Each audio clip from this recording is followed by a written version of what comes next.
we speak openly about psychology in society, the more certain terms become part of common language. As good as a more open society can be, using these words in everyday conversation and using them wrong or out of context could cause a problem. Joining us this morning is registered psychologist Lisa Rowbottom for more on this. So, Lisa, can you give us some examples? How do you see this in everyday language at this point? Well, I think the biggest challenge is that we use terms that used to be reserved for clinical conditions to refer to part of our day-to-day life. So we might say, like, I'm depressed or I'm anxious. And as well, it's fine to use those terms, but then when someone actually has a disorder, people tend to say things like, well, just get over it. I just went for a walk and I felt better, or I just, slept a little extra and everything was fine. And so there's this challenge because now we don't differentiate between what is a clinical issue and what is just part of the human experience. And that can be tough. And what's the danger for people who have been diagnosed to sort of hear those sorts of things commonplace in everyday language?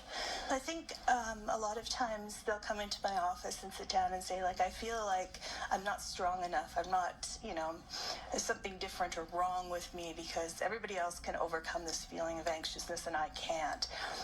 Nobody else feels this way. Nobody else thinks this way. And I think that it almost sort of trivializes to a degree what they're dealing with because it is so intense and so complex and so different from what people experience on the day-to-day. What would you say to people who have this temptation to sort of self-diagnose without going to a professional, but rather sort of reading the symptoms that they define in themselves and then diagnosing and saying things like, oh, I have anxiety or I have depression, that sort of thing? I would really encourage them to speak to a professional. I think that we tend to see a lot of things in ourselves. The running joke is your first psychology course you ever take in university, you diagnose yourself with everything. You walk away thinking you've got everything under the sun, when in reality you don't, because these are clinical manifestations of things on a spectrum. So we all have pieces of this. We all experience some anxiety, but we don't have disordered anxiety.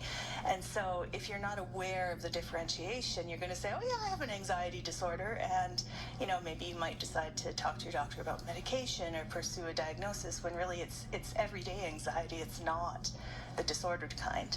When's the tipping point for that? When you think, okay, maybe this is just everyday anxiety, but perhaps this is going into something further. Is there a bellwether for you on when you should talk to a professional? Generally when it's hindering you from doing something you want to do or it's interfering with your life. So even if it's not to the level of disordered anxiety, it may be high enough level anxiety that you want to just work to bring it down because it's getting in the road. Maybe you're anxious around other people and you can't go to your friend's birthday party because the anxiety's too high, or maybe you have a phobia and you can't get on an airplane. It's stopping you from enjoying your life the way everybody can. And when talking about sort of everyday things, how would you suggest talking about them, using them different words? I think that, what's in our language is going to remain in our language.